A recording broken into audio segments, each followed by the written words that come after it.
The following program is rated P. Listener's discretion is advised. What's up, people? Welcome to Architalk Podcast, your info comedic show hosted by Mark and Mao.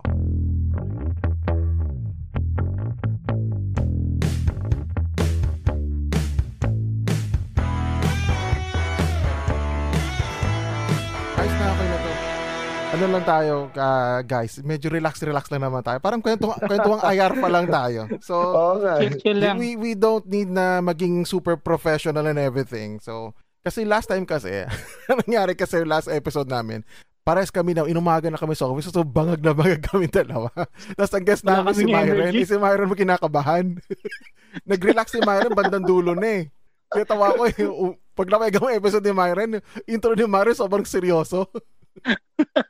Good. And we are live, folks. And we are live. Once again, we are now medyo energetic na kami kasi nakatulog na kami dalawa ni Mau. So again, sa mga listeners out there na mga first-timer listeners tong podcast na to, we are called Architalks Podcast. And the reason why we are Architalks Podcast kasi we are both, we are two friends working in a architecture firm. And at the same time, we studied in university taking up architecture. And before, naisip namin na dalawa lang kami magpa-podcast and we talk about something na kung magandang pag-usapan, like topic, whatever. And we realized na, number one, we're too busy. Number two, we are too lazy to do research all the time. So, naisip na lang namin na, well, actually suggested to na isang friend ko. Sabi niya, why not mag-interview kayo ng tao? So, yeah. So, ito na naging format namin. Nag-interview na kami. So, again, without further, wag na natin pahabain pa to kasi nakakasawa na. Lagi ko lang sinasabi. Dapat itong part na to talaga nire-record ko na lang. Well, anyway, today's person who is hanging with us right now is none other than our friend from college, Architect Chester Kipot. Long time no see. Ngayon lang ulit tayo nagkita-kita, no? So, yes. Tapos video pa. So, okay naman. Kahit na medyo nakulong ng matagal sa bahay dahil sa pandemic. So, okay naman pa rin. So, yun lang. Hindi nakakasakit, ano? That's good news. Yeah, that's good news. Grabe yung pandemic. Daming naapektuhan talaga dyan eh. Kasi, biri mo, I mean, like I said, na if you guys were listening sa mga old podcast namin, kaya namin din ginawa tong podcast na to dahil nga sa pandemic. Kasi nga si Mau, na-bored. Sabi niya, lagi niya ako ina-approach sa office, kinukulit niya ako, gawa kami ng podcast. Kaya ika-third time na tinatanong na niya ako na gawa tayong podcast. Sabi ko, sige, gawa na tayo ng podcast. So, yeah. Out of out of lockdown ika nga. Walang magawa talaga lockdown naman sa Macau. Kaya nga yung mga tao sige. Yung mga tao nagti-TikTok na lang talaga eh, di ba? Di ba? Marami kong kilalang ganyan. Yes, I know.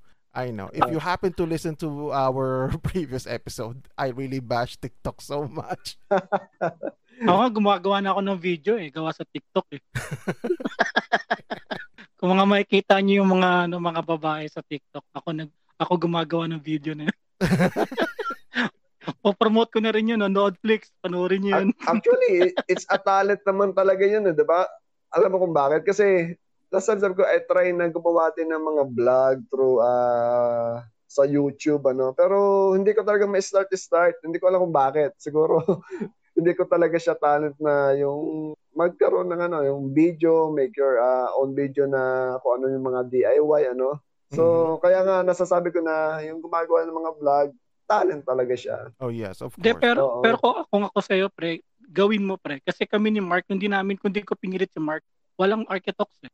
Pero, naisip ko lang eh, sabi ko, mag-i-start pa ba ako ngayon? Parang kasi, syempre minsan, nakikita mo rin doon sa iba na tagal na nila, almost 1 million na or napakarami na nilang subscriber. Parang ang hirap humabol kung sa yung beginner ka, ano? So that's why siguro more confidence level pa, no? Kasi medyo... Kasi di ba may nakita ko sa YouTube yung sinasabi ko nga sa inyo, ano ba pangalan ng Mark, yung Oliver something? Nagre-react si Architect Astrea. Kilala mo yun? Yeah. Personally? Big brain, sabi niya. Hindi personally. Actually, napanood ko lang din siya. So, medyo magaganda naman yung mga inputs niya regarding sa mga reaction niya, no?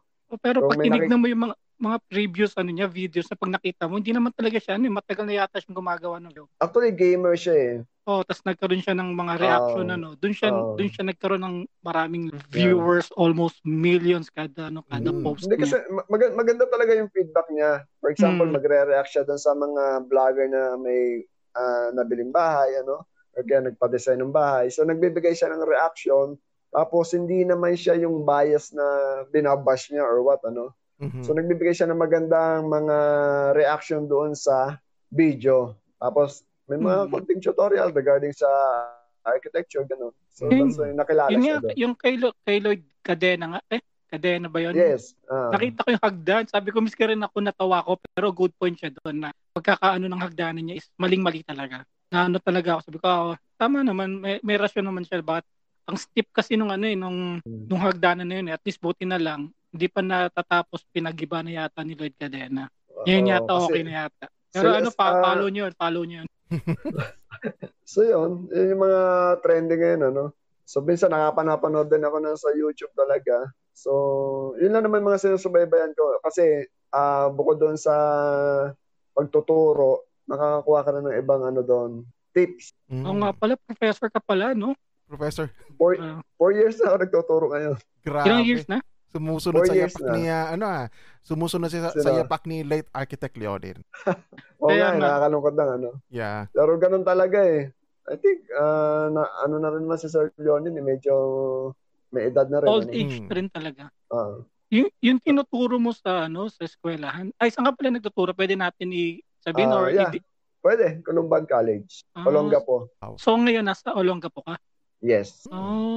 So nagtuturo ka ng architecture, anong hinahawakan mo subject? Depende kung ano yung load na bigay sa'yo nung dean. Pero last year, because last time, before mag-pandemic, last year, nag-handle din ako ng TC. So yun, Architect Sabas. Oh my God! So yun.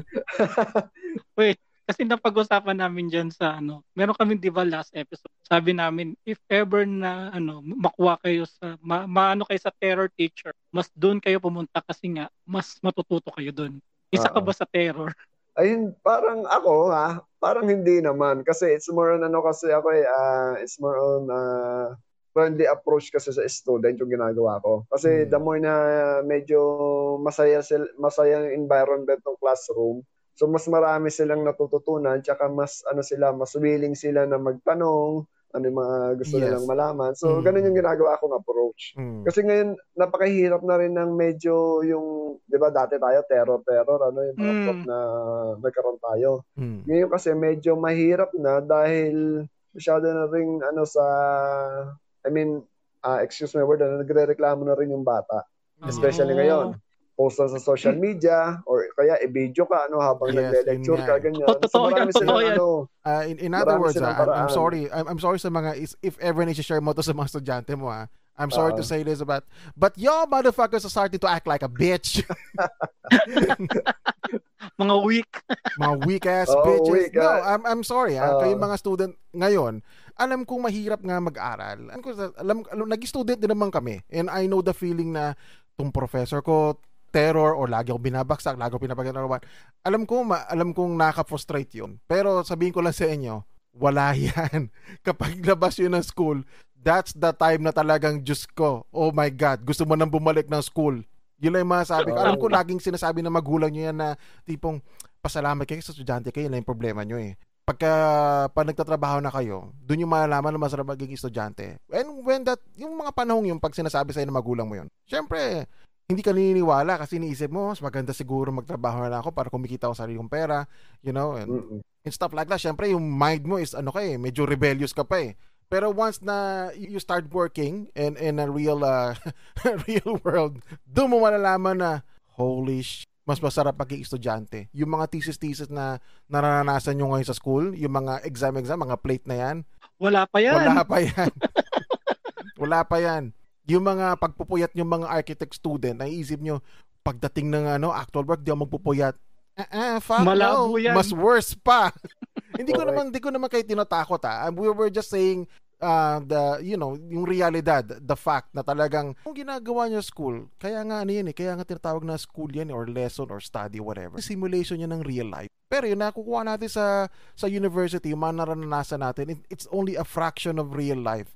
And even if sa real life na nag-work ka, hindi pa rin yung 100% na makukuha mo experience. Kasi depende kung saan ka mag-work.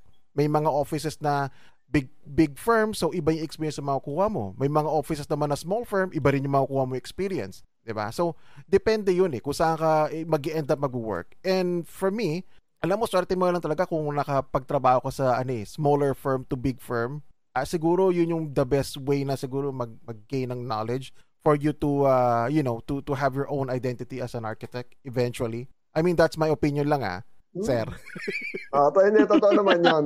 Kasi actually, experience talaga, yan talaga yung nagbibigay sa atin ng knowledge, Yung sa school kasi, I think, parang sabi natin 50-60%, Pero when you go to yung actual work, experience talaga. Mas malaking bagay yung Kasi yung sa school, by the book tayo dyan So, depende pa doon sa prof mo kung ano yung nabibigay nilang tinuturo sa inyo, So, yes. Pero yung mga experience natin sa trabaho, sa site, yun talaga, yun yung tumatatak sa atin. So, kaya nga, pagka nagkaroon ka nun, yung confidence level mo tumataas di ba? Kasi, kaya ko nang gawin yan. Nagawa na namin yan, parang gano'n yung lagi namin sinasabi sa kanila.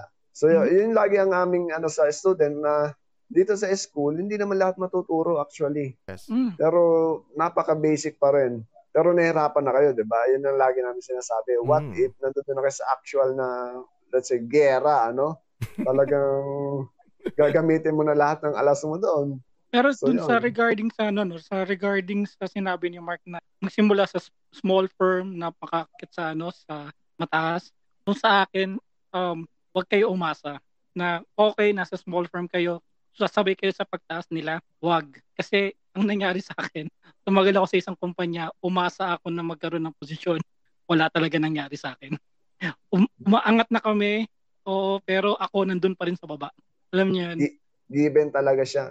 Ganun talaga. Kasi kung talaga, sa reality talaga, kailangan talaga, alam mo sa totoo, swertihan lang talaga Yes. Katulad pagpunta namin sa abroad, swertihan lang din naman yan Di ba? And ma-interject lang tama ba? Siguro mas maganda kung yung gawin natin yung mga student lang. Awan ko lang kung mag-agree kayo rito Kagaya ng ginawa ng kaibigan natin na dati nating office mate. Sa Pilipinas, ang ginawa niya, pupunta siya ng company. Ang goal niya hindi para kumita syempre bata pa naman siya noong time na yun. So ang goal niya hindi para kumita talaga ng pera.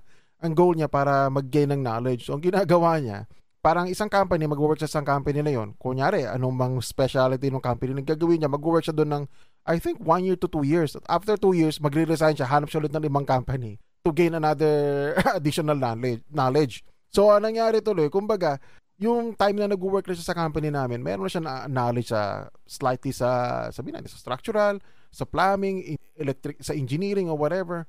Ang kinakwento nga sa akin, nung time na yun na first time niya nag-work doon sa office na pinagtatrabuhan ko, which is yung time na is interior firm. So sinasabi niya, actually, nag-work daw siya sa mga dati niyang company. Hindi nga talaga siya marunong mag-CAD. Hindi nga niya alam paano mag-plot Kumbaga natutulo siya mag-CAD sa company na yun. Pero hindi siya mag-plot ng print-out.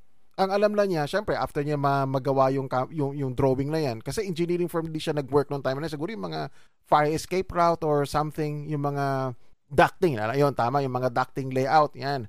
So, parang binibigyan niya ata yung drawing doon sa taga-print or whatever. So, pagdating doon sa office namin, syempre, interior designing firm, so, talagang panibagong learning curve sa kanya. Pero he's a fast learner. Yun yung naalala ko doon. Tsaka talagang galing niya.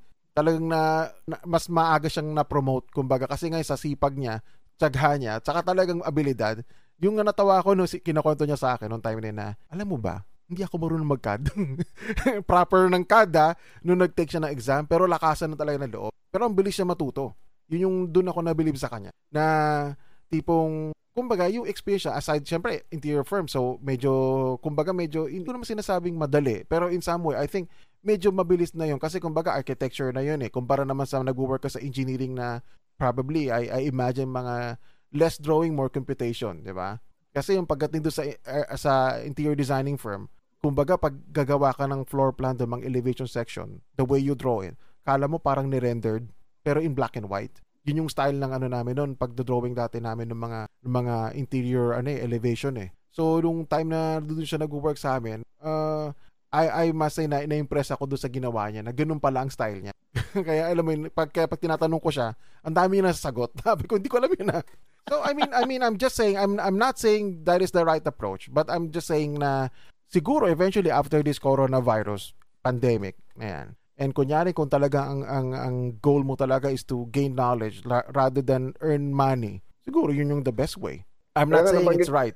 Yeah. Nabanggit ko nga kay Ma'am Pogeda, Architect Pogeda. Sabi ko, ang hirap ng pandemic natin yun, especially yung mga student ng architecture kasi paano mo siya i-handle ngayong bawal magkaroon ng face-to-face. Yung ginagawa natin, it's more on drawing, di ba? So dapat nakikita mo yung ginagawa ng bata, tapos nakapag-comment ka, ano yung mga dapat gawin. Ngayon, through online, paano mo siya gagawin? Sabi niya nga sa akin, Chester, sabi niya nga ang napakahirap kasi sila yung mga new batch na babantayan natin pagdating sa board exam, sabi niya gano'n. Kasi wala talagang imagine mo matapos na yung, let's say, last sem, naka-half tayo, Then this sem ulit, so almost, let's say, sabi natin 1 year na wala kayong face-to-face communication. It's more on online lang. So ang hirap pa rin na hindi mo alam kung may natutunan yung bata. So depende pa yan sa professor kung paano siya mag-handle ng online. Yes. I imagine na mahirap magturo online kasi sa nakikita natin yan, number 1, obviously TikTok. Number 2, ang daming mga online free game na ngayon na tipong kagaya ng nabanggit ko dati, yung Call of Duty na yan. Diba? It's free, yung Warzone. So isipin mo na lang yun. Pag nakikita ko yung mga sa Facebook, dumami yung gaming channel sa Facebook. Nagkaroon nga ng gaming channel sa Facebook. Dati wala naman yan eh. Gaming partners. I think that is new. So isipin mo naman, actually, they offer new course na rin dyan. They offer new course for the gamer. Really? Yeah. Kasi babalik na sa topic na yun. Kasi nakikita ko ngayon na-imagine ko nyari, sabihin natin as you as a professor, syempre iniisip mo yung curriculum, paano ituturuan yung mga estudyante and what. And then syempre, obviously, nung kami ni Mau, nung nagkaroon tayo ng work at home dahil nga sa pandemic, ang hirap mag-work at home kasi syempre bahay yun, katabi mo yung bedroom mo eh. So syempre, 'di ba, yung tukso ng kumbaga yung utak sa katawan mo talagang pahinga kasi yun sa bahay ka eh. So I imagine ang hirap sigurong as a student, lalo na as a student, ang hirap sigurong seryosohin yung pag-aaral na yan. Lalo na syempre bata ka pa. So syempre marami mga TikTok or other stuff like yung mga online gaming na yan. And not to mention, nag-i-stream ka ng game. So syempre nakikita ko ngayon sa mga sa mga Facebook channel. Minsan yung mga nag-i-stream ng game, mga bata pa talaga eh. Kasi mga parang elementary, high school. So syempre man nag-i-stream ka ng game, number 1 magiging partner ka, 'di ba? Once na naging partner ka, number 2 magkakapera ka. So syempre ano pipili mo ngayon? Maglaro ka na ng buong magdamag, nakikita ka ng pera o papatuloy yung pag-aaral mo. Ang hirap nun as a student kumbaga clash yung sa isipan nila eh. Hindi katulad naman natin, we're adults. Kaya kahit sabihin mong nakatamad magtrabaho sa bahay, alam mo yung responsibility mo eh. Diba? Kasi iba tayo, we know na may responsibility tayo, we have to do this. Kasi kaya tayo nasa abroad. Like for me and Ma, we need to feed someone, our family, we need to provide. Syempre kung student ka, wala ka namang wala kang responsibility. Responsibility mo lang is for yourself. And if your responsibility mo lang is para sa sarili mo, obviously you can bullshit your reason why not to do that online study, di ba? Yun ang kasi kung tayo estudyante tayo, nagbubulakbol nga tayo eh. Hindi ko naman sinasabing bulakbol tayo, but I mean, minsan late ka pumasok sa school. Di ba? Kasi nagbibil kami sa sa taas ng lugar na nakalimutan ko na. Yung naman namin Pinky Pop. Sa Pinky Pop, 'di ba? Isipin mo na lang ang siguro ang kagandahan ng pandemya ngayon, siguro hopefully less teenage pregnancy. Pwede rin, no? Haba na sinabi ko pero that's true. Di ba? So ibig sabihin kukonti ng mga Pilipinos, mga mababawasan pala tayo. Tsaka yung professionals natin, medyo nababawasan yung quantity ng professionals kasi syempre, almost siguro 1/3 ng student din, hindi nag-enroll yung iba eh. So, talaga? Grabe, maraming hindi no? nag-enroll. Kasi, Yeah, I think syempre, yung mga financial parents problem nila, din yun. minsan, financially, yung problem natin, ano, tapos, yun nga, yung, syempre, natatakot din sila, lumabas-labas, ano. So, marami. Kasi mga bata rin kasi. Pero may solusyon Kaya- ako dyan sa sa drafting. May solusyon ako dyan. like what? Maglagay ka ng ng camera dun sa kita yung ulo mo habang nagda-drafting ka. Hindi, actually, hindi na nga namin tinatanong kung paano niya ginawa eh. Basta magpasa lang. So, tapos i-check namin, magbibigay kami ng comments doon sa drawing nila. So, minsan nagreklamo sila na, sir, wala kaming paper na magamit or walang materyales, Sabi ko, sige, kahit yung likod ng dyaryo na puti o kalendaryo, pwede nilang gamitin yon. Kasi hindi ko naman kailangan yung tingnan yung presentation mo eh. Ang kailangan makita, ano yung result nung ginawa mong drawing. True. I mean, yung planning mo, yung flow. So, sa drafting ka pala? Oo. Hindi, actually, sa drafting, lecture minsan, building tech, ganyan. Pero masarap magturo drafting, no? Design. Yeah, design. No? Para sa akin, masarap magturo mag-drafting. Ito lang. Kasi sa opisina namin, nagtuturo ako. Hindi naman nagtuturo actually. Mga commands lang sa auto. Na-enjoy ko yun eh. Nagtuturo. Saka Chester. Mark, ano naman iniisip mo? Ikaw? Saka Chester, alam mo, totoo lang. Karamihan ng mga intern sa office namin, babae, magaganda pa. So si Mao, nagtuturo siya magmahal. Iba pala yung tinuturo, Hindi. Willing ako magpaturo. Tinuturuan ko lang sila. Kunyari, nilalapitan ko, pag kailangan mo ng mga CAD question, ako lang. Filipino rin ba? Hindi. Mga in-check. Okay. Kaya si Mao Actually, isa yan sa pinakamahirap din kasama sa office eh. Hindi naman dahil sa attitude, kundi dahil sa yung language. Kasi nung nagtrabaho ko sa Singapore, so ilang nationality kami doon. Wait. Di ko alam. Nagtrabaho ko ba sa Singapore? Yeah. 3 years ako doon. 3 years. From 2012 hanggang 2015. Hindi nakita mo yung mga natin doon, mga batchmate natin. Oo. Nakita ko sila doon. Doon pala kinakita. Nakakasama ko nga sila nakakasalubong ko sila sa elevator ng condo eh. Sino-sino yun? Shoutout natin. Hindi ko na maalala yung name nila. Sa face na lang. Siguro hindi ko alam kung naalala nila yung name ko, Basta, gano'n na lang kami. Actually, totoo yan. Kasi kami ni Mark, may nakita kaming classmate natin. Nag-usap pa kami ni Mark. Mark, di ba si yun? Si Toot, di ba? Naalala mo yun, Mark? Naalala ko sa MGM Hotel. Oo, nagkatingin ng kami ni Mark. Sabi ko, Mark, kilala ko yun, Pero actually, hindi ko yung pangalan niya as of now, eh. Yung mukha niya blurred sa akin, eh. Okay, shoutout to Karen Bess. Ikaw yun. Ayun pala yun. Naalala ni Mama. Ako di ko maalala. Naalala ko si Karen Bess yun. Actually, marami ako nami-meet kaso hindi ko lang maalala yung name talaga. Pero kilala ko sila sa mukha. Even though they recognize me also siguro. Kasi nag-greet din sila. Ikaw pa. Kilala ka sa batch natin. Oo nga. Sa mga listeners out there, tsaka sa mga student ni Professor Chester, nung back in the day when we were in college, alam mo, kasi ganito lang yan eh. Siyempre, pag nag-take an architecture, ang iisipin ng mga tao, magaling ka siguro mag-drawing. Alam mo, totoo lang, honestly guys, hindi ako marunong mag-drawing talaga. Kami ni Mau, we can honestly say, we are not really good at drawing. Na yun ang iniisip ng mga tao, pag portrait architect ka, ang galing mo mag-drawing. Pero etong friend natin si Chester, yes, he can draw.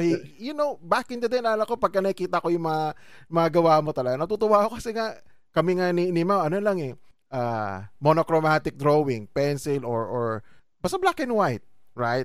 Kung magko-color naman kami, ginagamit natin yung parang marker. Curicolor. Curicolor, diba? Pero ibahin nyo si Chester Kipot, si Architect Chester Kipot, grabe, lupit. Watercolor pa, parang siya si Bob Ross. Alam mo yun, yung afro hair na artist. Yung kulot. Pag nakita ko yung ginagawa ni Chester, niisip ko tuloy parang, I'm painting those happy trees. Hindi, kumbaga, kay Chester, na siya noon. Sa term ngayon na, God mode. God mode na gano'n. Kaya nga nagpapasalamat ako. Actually, sir, hindi ako yung God mode doon. Sila Sabino. If you remember, si Doki tsaka si Sabino talaga. I-invite din namin yun, wag ka mag-alala. kaya nga as of now, I'm really thankful sa mga program like SketchUp, V-Ray, and whatever 3D stuff. Kasi kumbaga, Yun ang ginagamit ko. Kaya pag nakikita ng mga, minsan sabihin nila, galing mo mag-drawing, isip-isip ko, hindi naman yan. Sinasabi ko sa akin, hindi mo na magaling mag-drawing, magaling yung program. Natatakpan yung Actually, ano sinasabi natin. rin namin sa student namin yan, sabi namin, don't be disappointed kung hindi ganun kaganda yung drawing mo. As long na na-sketch mo siya ng, let's say, sketch lang, yung naintindihan naman, hindi yung sketch grade 1. I mean, nag-sketch ka bilang, di ba, may mga architect na hindi naman ganun din kagaganda yung mga sketch nila, pero tumatayo yung drawing nila. So, lagi namin ina-advise sa kanila na you don't need to be best, basta marunong lang. Kasi, let's say, ang kailangan mo diyang matutunan yung talagang concept, tsaka yung process, yung flow, kung paano mo siya gagawin. Pero yung drawing, I think it's additional lang yan, points, pero you don't need to be best in drawing. Diba? Yes. Malalaman nyo yan. Design lang talaga, no? Pag ano ka talaga sa design. Kasi kami yung conceptualization, yun yung napaka-important doon. Yes, pero yun lang ang pangit dito sa amin kasi kami ni Mark, kapag nasa abroad ka, andyan na yung design eh. Kumbaga, ano ka na lang eh, gagawin mo na lang yung kailangan gawin eh. Kumbaga, yung design andyan na.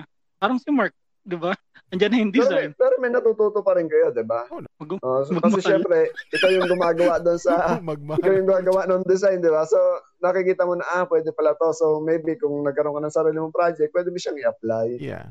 Or kasi naman sa akin, yung mga naging experience ko dati before, nung bagong dating ako, design naman ako ng interior. Gumagawa ko ng concept, ginagawa ko from sketch ako ng konti. Tapos pagka kita kong parang nakikita ko na yung vision mo na gusto mong gawin doon sa interior na yun, syempre medyo simulan mo na yung CAD. Tapos kapag na-build ko na yung CAD, kasi yun ang process ko sa'yo, hinire kasi ako para gumawa ng 3D rendering. Pero syempre, nagde-design din naman ako ng mga previously naman. Nagde-design ako ng mga mostly mga interior area like lobby ng apartment, mga ganyan. So, ang ginagawa ko, sketch plus dinodraw ko siya in CAD. Kumbaga yung sa CAD ko, yung parang pinaka-general plan. After that, kasi syempre, sa dito kasi sa work namin, laging rush. So, kailangan syempre, pag nagawa mo na yun, pwede ko na ipasa doon sa katabi ko, okay, pwede mo na itong i-finalize. Pero syempre, binabase naman niya yun doon sa 3D rendering ko na. Syempre, gagawa na ako ng SketchUp model, tapos i-render mo ng kahit paano mukhang realistic, diba? And then, alam mo naman kasi yung rendering kasi na yan, usually naman talaga, ginagamit mo lang yung rendering yan para sa mga kliyente lang naman na hindi nakakaintindi talaga eh. Siyempre, hindi ba maintindihan ng kliyente kung ano yung plano eh. Makikita niya yung plano. Okay. Pero hindi niya ma-feel kung ano yung itsura nun. So, you need to do something na minsan, kumbaga parang ang purpose talaga ng mga rendering, para pang-akit lang talaga yan eh. Diba? Para ma-entice mo lang naman yung may-ari pagka, syempre, pag na-approve na, di go. Ayos, okay. Pag na-go na, yun na yung that's the real fun begins, ika nga. Yun na yung actual, diba?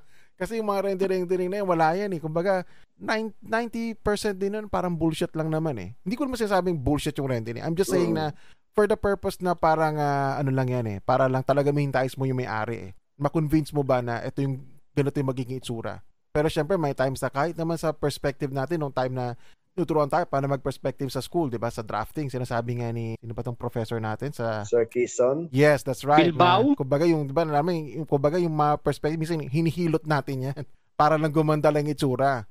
Pero in reality, hindi talaga ganun itsura niya, 'di ba? Kaya nga. So ganun lang 'yun. Pero sa mga sa magiging student ni Chester, pasensya na pinag-uusapan namin AutoCAD. Pero mag-drafting pa rin kayo. Kailangan nyo matutunan yung basics. Mag-drafting kayo, saka na kayo mag-CAD. Yeah, actually yun gusto kong malaman ngayon eh, na yun nga, buti na banggit mo yan. Kasi, alam mo, totoo lang kasi nga syempre sa panahon natin ngayon, iba na eh. Kasi marami ng 3D program ngayon eh. Diba? Hindi katulad ng panahon natin, SketchUp is new. Kaya lahat tayo, actually yung thesis ko, hindi nga ako nagka-CAD or nag-SketchUp, talagang freehand lang talaga kasi hindi ko pa alam paano gamitin yung mga yun eh. Diba?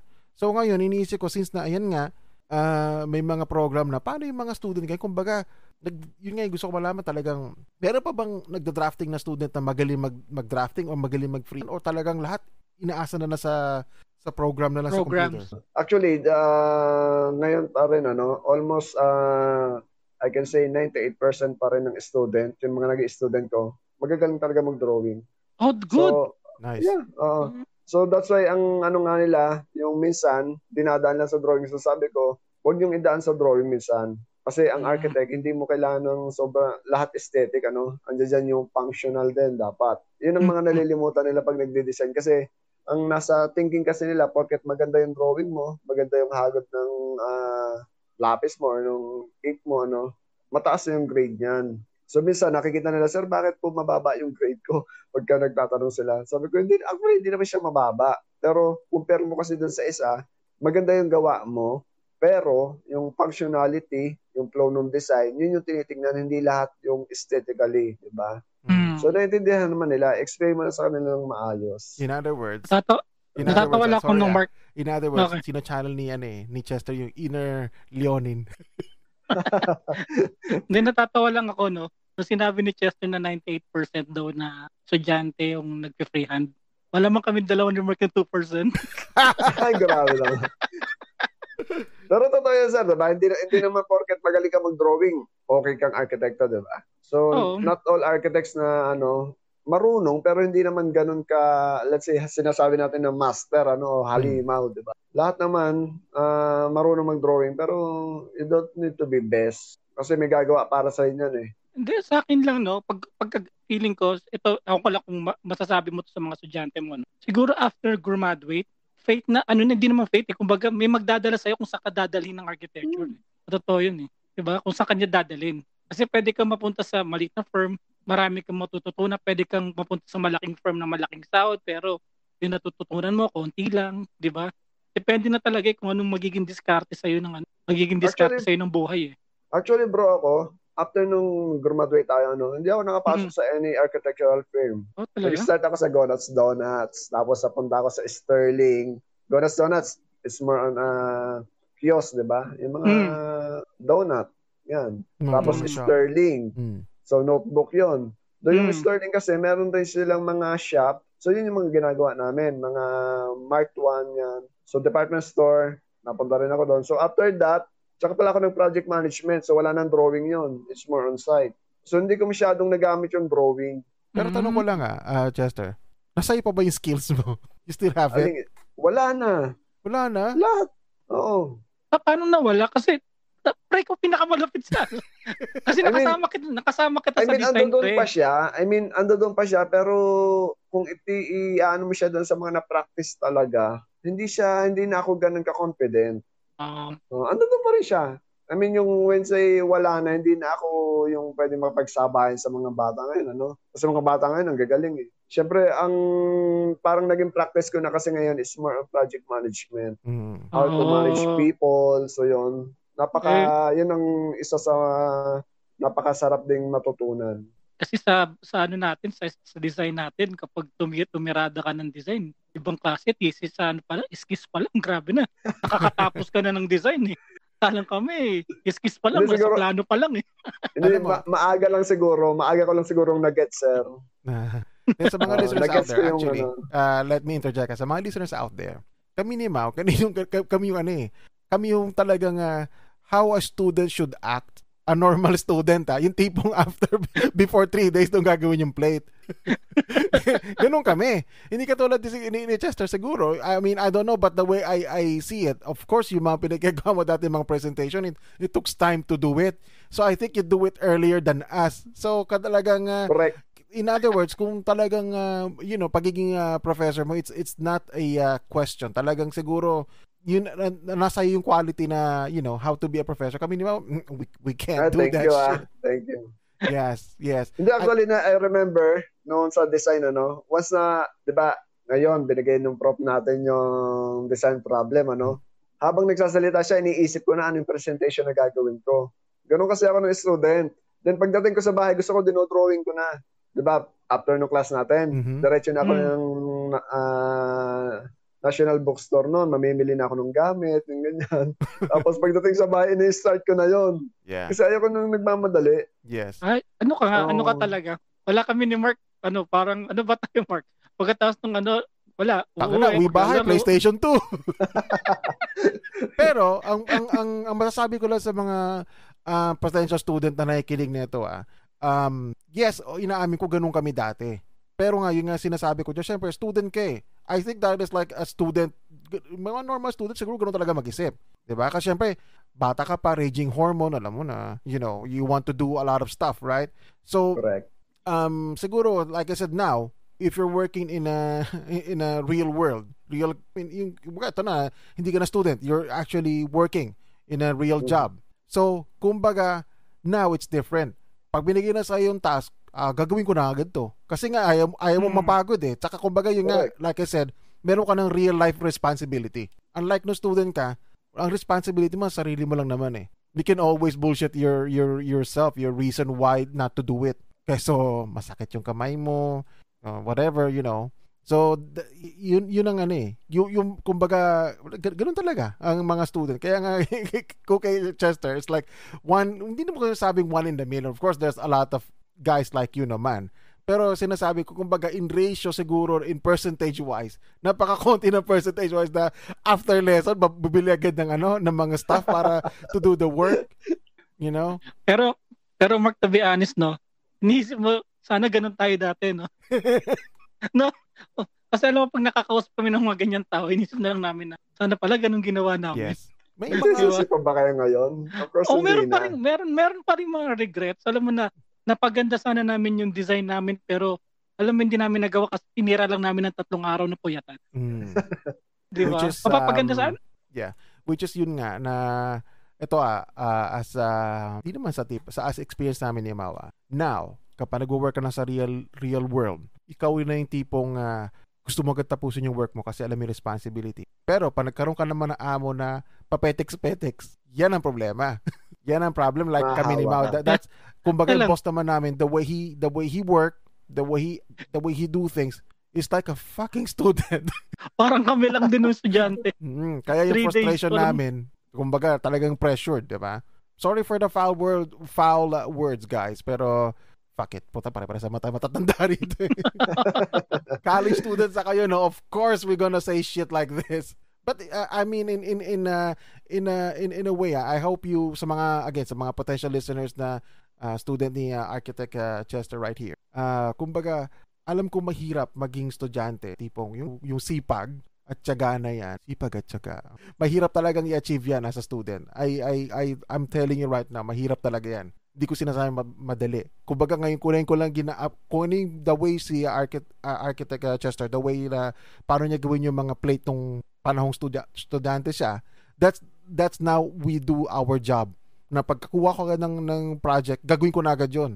Kasi kumbaga iniisip mo na yung mga potential potential fucked up ng computer mo, potential ng mga all of a sudden, kala mo ito yung project na gagawin mo, biglang kukuha yung boss mo ng mga parang mga quickie project na kailangan sisingit mo pa. So isipin mo, ang dami mong iniisip. Kaya alam mo yun, eventually tong architecture na job talaga is a stressful job. So hindi siya para sa lahat. Pero since na nakatagal na kayo ng ganitong taon, I assume, so kaya nyo yan. Pero kumbaga sa akin, as of now, hanggat maaga pa, try nyo maging masipag talaga. Kasi kung hindi, kayo din mahihirapan. Yun lang sa akin, ha? Kung wag kayo tumulit sa amin na 3 days, titirahin yung plate. Huwag ganun. Huwag ganun. Wala talagang mangyayari sa inyo. Kaya tingnan mo, nag-podcast na lang kami. Wala, mga failure kami. Ganito mangyayari sa inyo, magpa-podcast na rin kayo. Sige. Sige, magpa-podcast na lang kami. Joke lang yan, guys. Parang hindi naman. Hindi, kaya nga, alam mo, totoo na itong podcast din namin na ito, ni Mao. Ito yung mga moment na na-realize namin na, man, we are full of shit. Kasi mga in-interview namin, actually, mga niyaya namin, ang pinaka-goal namin is yung mga more successful than us. Para lalo kaming maliit. Para sabay-sabay pa rin tayo naman. Hindi, ikaw, naging professor ka. Paano ka pala naging professor? Kailangan mo ba mag-masteral or ano? Nag-masteral kami sa PUP. Meron kasi silang online setup doon.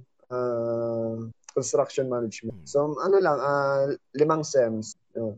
Parang naisip ko na parang yung tinahak mo na na profession, parang yung giving back sa mga taong nagturo sa iyo before. No. Actually yung pagtuturo kasi passion siya eh. Kasi kung wala kang passion sa pagtuturo, ang hirap sa student, paano mo gagawin? Yes. Tama. Yun talaga yung yung passion. Kasi kung wala nun, parang everyday papasok ng ganito, yung mga bata, mauna ka pa pumasok sa classroom, wala pa sila, maghihintay ka, tapos ang kukulit, sinabi mo mag-submit, so until na, wala pa, parang ganun yung mangyayari. Yung sobrang patience mo talaga, magagamit. I understand. Like I said, I've been one of those idiots. Isa kami doon. Pero yun nga, like I said, yung pagtuturo na talaga, yung passion talaga, kasi ang hirap magturo. Yun lang. Pero masaya siguro. Masaya siya kasi hindi siya nakakatanda actually. Kasi siyempre mga bagets yung kasama mo, ano? So parang nahahawa ka sa energy nila. Ay, na nga yung sinasabi ko kay Mark, hindi ako pwede magturo. Parang, kasi let's say, sabihin natin sa office nyo, mga bata yung kasama nyo, no? Parang kung ano yung ginagawa nila, parang nahahawa ka eh. Let's say, after ng office, lumalabas sila, syempre, yayayain ka nila. So, pag sumasama ka sa kanila, parang ganun din yung feeling mo. So, hindi ka na-stress or ano. I think sa pagtuturo kasi less stress compared doon sa ginagawa talaga natin sa mga sa offices. Corporate, tama. Mas mahirap sa corporate kasi correct. Tapos may mga stressful ka pang mga amo. Yes. Pero tanong ko lang, Chester. So, nowadays, aside sa nagtuturo ka, do you also like have your own project o talagang as of now, concentrate ka talaga muna sa pagtuturo? Actually, freelance architect, ano. So, parang sideline ko lang yung pagtuturo. Though, luckily, nung nagkaroon nga ng pandemic, syempre yung project natin natigil. May mga project din ako sa labas. So, residential, schools yan. So, nung nagkaroon ng pandemic, yun nga, lucky lang na regular ako. Kasi, di ba, syempre, ngayon, ang hirap na rin makipag-deal sa client kasi medyo yung budget nila, hindi rin nila talaga nilalabas ngayon, ano? Kasi, hindi mo alam na ano mangyayari bukas, di ba? Hanggang kailan yung pandemic na yan. So, yung mga client, kahit nasabi natin, actually may mga pending projects ako, hindi ko na rin na-contact yung clients kasi siguro, hindi na rin sila nagbigay ng feedback or update doon sa mga ginawa ng project. Ano, actually, natapos na nga yung iba eh. I mean, yung drawings, yung mga presentation, natapos na. Confirmation na lang ng contract. So, hindi ko na rin sila muna inabala, no? So, sabi ko, wait ko na lang kung tatawag sila or what. Pero yon. So, more on ano na ako ngayon sa teaching muna. Kasi naka-freeze yung mga project eh. Yeah. And I think siguro naman there's nothing wrong na mag-concentrate ka muna sa teaching. At least, kumbaga, yung attention mo is not divided. And at least, kasi nga, yun nga, online class di ba? Online class. So, I think, kumbaga, it's a new thing. It's a new normal na tipong hindi tayo sanay paano gawin yun. Actually, parang ito yung the first time talaga, don't get me wrong, talaga may online class naman way before. But not in the massive scale, you know. Kasi online class before is like a special class, special seminar, ika nga, na you parang 10-day course, how to do this stuff. That's it. But not in a way na whole year online class. I think magiging whole year online class. Maghirap nun, ha? I mean, number one, paano mo yun nga? Paano nyo i-maintain yun? Kasi mahirap eh. Tsaka yung honesty na student. Kasi syempre, di mo na nakikita especially kung may mga exam, ano? Lalo na yung mga pa-drafting na yan. Malay mo yung uncle niya, architect. Paggawa, hindi, totoo yun. Diba? Nangyayari siya. Kumbaga, ang akin lang naman is, if that happened, that's sad. Kasi kumbaga, like I said, student way of thinking. Para iwas sa school law, di ba? Pero kung isipin mo, in the long run, kung ganun ang ginawa naman sa mga student mo, I hope not. I hope you don't do that kind of stuff, guys. Kasi kayo rin mahihirapan pagdating talaga ng paglabas nyo ng university. Kasi kumbaga kung yung mga pinagagawa nyo na mga kalokohan talaga, tapos pagdating mo ng time na mag-work ka na in real life, just go. Kaya magre-reflect talaga yun. Kaya kumbaga kung hanggat maaga pa lang, gawin nyo na yung mga dapat gawin as a student. Talaga. I-sacrifice nyo na yung konting fun. Ngayon, I think you really need to sacrifice yung fun kasi kumbaga, aside na, hindi na kayo makakalabas kasi nga, mga strict nga, di ba? I don't know the situation sa Pilipinas kasi wala kami sa Philippines. So, I imagine, syempre, fear for your life na lang, number one. And number two, siguro, yun nga, na syempre, kailangan pagbutihin nyo talaga yung pag-aaral. I think more than ever, talaga seryosohin nyo talaga yung online schooling na yan. Kasi yun na lang yung only hope nyo na magkaroon ng knowledge or mag-gain ng knowledge na dapat yung mag-gain. Kasi kung ang gagawin nyo lang is mag-online gaming lang kayo at kumita kayo sa online gaming streaming, it's fine. Of course, kikita ka ng pera, like I said earlier. Pero isipin mo lang yun. Kung lahat ng tao, lahat ng sabihin natin, lahat ng student, imagine lahat ng student na lockdown. And then lahat tinamad mag-aral kasi mas kumikita sila sa streaming ng gaming online. Imagine if that happened na parang after let's say 5 generation, sabihin natin kung worse yung pandemic ito exaggeration lang imagine mo 5 generation yun ang ginagawa, ano na mangyari sa mundo? You know, wala nang tao hanggang sa magugulat ka na lang shutdown na lahat ng kuryente. Why? Kasi wala nang electrical engineer. No, wala na. Naglalaro na lang lahat, di ba? Hindi ko naman sinasabing bawal maglaro or hindi maganda kasi kahit may edad na kami naglaro pero kumbaga yung the way we play games for ano lang talaga, unwinding talaga, recreational, relaxation na lang yan. Kumbaga kailangan mo maglabas ng stress pero gawin mo siya as your tao dito parang income. I think hindi mo siya pwedeng gawin permanent, you know. Hindi kasi kumbaga dati kasi mga pro gamers na yan before the virus I think kumbaga, yes, it's like a special thing. Pero isipin mo na rin kasi, after that, ano na? Diba? Kasi, may mga iba, pro gamer ng, sorry, napunta tayo sa gaming pero I'm just imagining lang kasi, kumbaga ikaw pro gamer ka ng certain game, tingin mo ba yung game lang yun is tatagal ng 10 years? Siyempre, magbabago din yung game lang yun, diba? Tatanda ka din. Diba? Once na tumanda ka, siyempre wala kang real skills. How to handle, you know, real life, ika nga. Kumbaga, ang skill mo lang sa game lang, siyempre, number 1, isipin mo lang yung fingers mo, di syempre kakalaro mo siya magkakaroon ka carpal tunnel syndrome. So paano na, di ba? And kumbaga like I said, di ba? And then syempre, kumbaga yun nga sinasabi ko, oo, kikita ka ng malaking pera. Oo, maraming mga YouTuber na gamer na millionaire. Pero it's not, I'm not saying it's a 1 in a million thing na kumbaga hindi ko ma-explain pero you know what I mean, na hindi naman siya imposible, pero hindi yun ang nangyayari sa lahat ng tao, di ba? So ang importante pa rin is talagang kahit alam mong mahirap mag-aral o mahirap yung tinatahak mo na mga lessons ngayon sa college, lalo na itong pandemic na to, I think you should strive more. Kasi kumbaga eventually, kung isipin mo na lang yun exaggerate na lang na, ini-exaggerate ko na lang, pero kung nga, iisipin mo nga, lahat ng tao nag-gaming for 5 generation. So, ibig sabihin, wala mag-handle ng real world problem. Lahat ng problema is game. I mean, come on, man. Hindi, pre, no, sabihin ko lang sa'yo, no? Isipin mo na lang kung 5 generation, pre. Diba? Paano pag wala nang gumagawa ng game, lahat gamer na? Yes, that's the point. Yeah, yun nga. Yun nga. Isipin mo, Diba? mag-shutdown na lang yung mga favorite game, yung Fortnite or whatever. Like, tapos gugulat ka na lang, wala nang MRT? Kasi wala nang engineer nag-handle Lahat nag-game na lang Lahat naglaro ng ML, putang ina ng ML, isa pa yan. Actually, ako may game ako isa World of Tanks.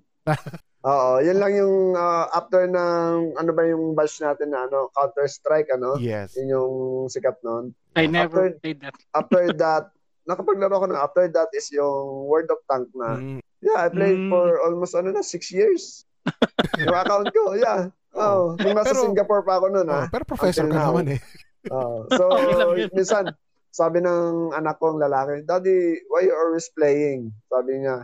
Sabi ko, "Anak, yung pagpe-play ko is may time yan. So, ano ko lang to, relax time ko lang." Yes, that's kasi siya, binabawalan ko kasi siya maglaro Sabi ko, kaya pala sabi ko, you can play naman, pero hindi na halos buong araw nakaupo ka dyan. Yes, naglalaro ka. So, kaya minsan question niya ako, "Daddy, why you're playing?" Sabi niya gano'n.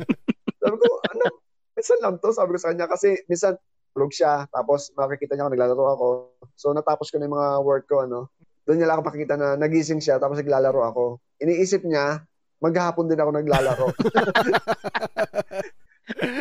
Sabi ko, baga nahusgahan ka sa maling pagkakataon. Kasi nung natutulog siya, gumagawa ako ng trabaho ko So nung nagpapahinga ako, nagising naman siya. Sabi niya, bakit ako naglalaro lagi? So yun yung sinasabi. Yung mga rason ng mga bata, lagi naman May nakakatawa lang din sa mga bata ngayon na parang gusto mo sila pagbawalan ng maglaro kasi parang minsan nakikita mo sila parang buong araw sila naglalaro Lalo na ngayon pandemic, di ba? Yeah. We just I was one of those kids, kaya nga for example, nowadays yung sa phone, yung sa phone nila, after malobat, TV naman. So parang, alam mo yung eyes nila, wala nang pahinga. Yeah. Ako, honestly, itong during this pandemic, naisip nga namin ni mga podcast or ano bang pwedeng, napag-usapan namin sa mga previous episode namin kung try kaya natin mag-online streaming. Ang reason kung hindi ko kaya mag-online stream kasi hindi ko na kaya tumagal mag-game ng mga 1 hour, 2 hour plus. Hindi ko na, nahihilo na ako So, susuka na ako nun after 1 hour, that's it. Even for me, I admit, I do have a lot of game lately kasi may mga free games, di ba? Pero kumbaga, yun nga, yung mga games na meron ako, hindi ko naman din lahat nalaro. Kasi syempre, busy ka talaga sa real world problems, ha? Okay? Yung gaming na yan is, ano lang yun eh. Parang totoo lang may mga instances talaga. I think nabanggit ko na to eh. May mga ibang instances talaga na I want to play games sana. So I was looking at my game library, ang dami kong games, ano. Sa tagal kong tinitingnan yung game, I decided to sleep. Tayo, fuck it. Tulog na lang ako. Kumbaga, darating naman sa point ng edad mo na gaming na, nung bata ka pa, you like to play those games, stuff like that. But eventually, when you grow older, yeah, you do play game pero for recreational purposes lang talaga. Just to unwind for a little bit. Pero hindi yung mga bata ngayon nga. Grabe, 24 hours, yung mga streamer na yan, just kung walang natutulog. Kada bukas mo na lang, doon sila. Grabe naman to mga to. Tsaka marami nga nagkakasakit din dahil sa paglalaro ng online, ano? Kasi hindi na rin sila nagpapahinga eh. So yung health nila, risk talaga. Diba, hindi ko matandaan yung vlogger na Eman yung pangalan. Namatay rin siya eh. Yung namatay, yun. Kasi sabi nila Cancer. yung walang tulog, ano. So syempre, yung health mo, malaki yung risk na talagang maapektuhan nyo. Nag-suffer yung health niya. Oo. Yeah, walang tulog. Parang sa office lang yan, wala rin kaming tulog minsan. Syempre yun, walang tulog tapos naglalaro ka, diba? Yeah, I cannot do that shit. Diba na-imagine maglaro ka ng matagal tapos nag-sleep ka? Or best example yan yung AutoCAD. Mag-AutoCAD ka, tapos natutulog ka na. Diba yung mind mo parang may ginagawa pa rin ng AutoCAD. Yes, diba? pa rin. So parang ganun lang yun. Na tipong kahit natulog ka na, pero yung mind mo, it's still running. Nangyayari sa akin yun, lalo pa may mga rush work kami. Kumbaga lagi mo gumagawa ka ng strategy sa utak mo paano mo tatapusin yung trabaho mo. Hanggang sa pagtulog mo, pagkagising mo, yung pa rin yung nasa isip mo. Tapos di ka nakakatulog. Totoo pala yun, ano? Ang hirap dun kapag naniginipan mo yung trabaho mo. Oo, totoo. Actually, nangyari sa akin pagod yun. Ka na. Oo, nangyari sa akin yun talagang meron kami kailangan i-submit. Talagang parang nakahiga ka lang pero hindi mo napipil na parang natulog ka. Tapos maliligo ka na ulit sa umaga, tapos yun yung gagawin mo. Napakahirap. Kaya lang din yan, same with the games, Kasi yung games, nag-iisip ko ng mga strategy, anong gagawin mo doon sa end mo, Tama. Pero so parang ganun lang din. Yeah, pero pinagkaiba nga lang sa game, like I said earlier. Kumbaga, it's walang kakwenta-kwenta yung pag-iisipin mo talaga, puro game lang talaga. I mean, it's not gonna save your it's not even like a life or death situation, but it can cost you death in real life. You know what I mean? Totoo. Totoo siya. So, yeah, we need to control ourselves. Like as a student, like I said, ang hirap siguro. I could only imagine. I could only put myself into your shoes right now, both as an educator, and I can already like imagine if ako yung student na kumbaga I'm trying to think na if I was that same person back then and this situation happened right now, holy shit, wala mangyayari sa buhay ko. For sure. Pero actually guys, pag sa yung the way na yung ginagawa yung mga podcast, may potential kayong magturo eh. Kasi yan yung mga kailangan doon sa I mean yung marami ka na i-share doon sa students. Hindi lang naman yung drawing tayo, diba? So yung sharing, yun napaka-importante. Ako nakakatakot. Pero hindi, actually may potential kayo. Potential magturo ng pagmamahal. Hindi, actually, itong podcast kasi namin is mga real life experiences. Sa totoo lang. At least kung may makinig sa aming architecture student or kahit anong mga course yan kasi nga naghahanap kami ng iba't ibang klase ng tao na mai-interviewin na para malaman nila yung reality talaga ng buhay. Like I said, kasi syempre, more on lang, sorry Mark, yeah, sure. Kasi more on lang kasi syempre, nasa architecture stuff kami, kaya more on architects sa mga na-interview talaga namin. Yeah. Pero meron talaga kaming ibang bagay na, meron kaming nakalinya, di ba? Mga beauty queen. Di ba, Mark? Meron ako sinabi sa'yo. May nakalinya akong ganyan. Spoiler ko naman. Spoiler alert ka naman, Mau. Baka hindi matuloy, mapahiya tayo. Kailan ba yun? Maganda surprise na lang. Pero ang point kasi May artista ba? May artista ba? I hope so. Pero hindi, kasi ang point kasi namin ni Mau is we are trying again, we are not professional in terms of doing podcast. Actually nga, marami kaming technical fuck up up until now. Maraming flow. Yeah, pero kumbaga we try different things na tipong we try to talk to other people na kumbaga we just want to know their experience, know their life. Hindi naman we don't want to be a talk show kasi hindi naman kami professional, and we just want this podcast to be an organic lang, yung parang natural lang. We go with the flow, di ba? Wala nga tayong script, di ba? Walang script, walang script. Yung next script pa tayo nakakatawa eh. Talagang nilalaglag ko talaga eh. Per script nga pala to ni Mau Ito raw sabihin ko ngayon. You know, so it's better to be like this. Kumbaga, ano lang, relax lang, enjoy lang tayo. Kung ano mapag-usapan natin, go ahead lang. We do censor stuff naman kung kailangan i-censor kasi we did it sa other episode namin. Diba? We did censor stuff na tipong para lang to protect, para medyo hindi tayo hindi tayo mabodya ka nga. Pero as much as possible, we just try to be like open, relaxed, Pero at least na natin kay Professor Kipot na, 'di ba? Kapag may makinig sa mga student, malalaman nila na cool pala si Sir. Yeah, cool pala si Sir. 'Di ba? Alam naman nila 'yon. Oh, 'di ba? At least 'di ba pag nakinig sila neto, 'di ba? Hindi lang pala ganun si Sir before. Legendary si Sir nung college. Legendary. Gumagad mode pala, gumagad mode. Sa mga potential mga student na nakikinig, mga student ni Architect Kipo na this dude is legendary, man. Kami na nagsasabi. Sinasamba namin siya. Pag nakikita namin siya sa school, magawa niya. Ay, ano pala, Mark, dapat meron na tayong pre. Dapat, Mark, meron na tayong Architects approved. Architects approved. Well, yun, yeah. Gawa kayo ng gano'n, Hindi, pero hindi kasi nakakatawa lang kasi sa podcast namin, di ba? Tingnan mo, meron ka kaming isang na-interview, di ba? Si Architect Barry De Leon. Kung mapakinggan mo yung podcast namin doon, grabe, mind blown kami. Kami doon eh. Kasi napunta kami sa alien eh. Yeah. Marami talaga siyang na-share, Yeah. Diba? Di lang kami ganito, kumbaga, lumilevel din. Lumilevel, lumulubog. Actually, the more na marami kang nakakausap na yung mga tao, mas maraming lumalawak yung ideas talaga. Yeah. Totoo yun. Yeah, I hope so. Sorry, medyo natuyong ang lalamunan. Kakasalita. Kaya nga. Pero pag-usapan kaya natin yan. Okay ka lang? Go on. Kasi lang.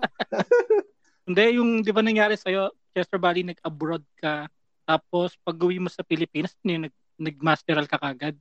Hindi pa. Kasi wala pa rin, hindi ko pa alam na magtuturo ako noon. After kasi sa abroad, so pagbalik ko dito, nag-try ako na gumawa ng architectural frame. Oh. So with my wife, kasi yung wife ko architect din also. So yung in-law ko, she's from Mapua.